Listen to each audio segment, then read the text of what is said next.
সুখবর, সুখবর, সুখবর।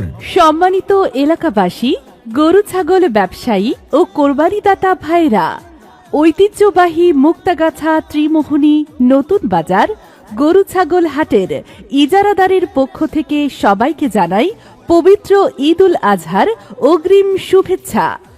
ঈদ মোবারক, ঈদ মোবারক। হাট, হাট, হাট।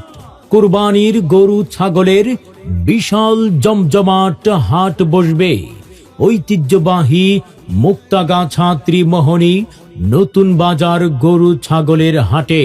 সাপ্তাহিক হাট প্রতি বুধবার আর পবিত্র ঈদ উল আজহা উপলক্ষে আগামী বুধবার সকাল 11টা থেকে ঈদের দিন সকাল পর্যন্ত দিবাগত রাত একটানা চলবে এই বিশাল কুরবানির পশুর হাট। ত্রিমোহনী নতুন বাজার মুক্তাগাছা হাটে যে কোনো মূল্যের গরুর খাজনা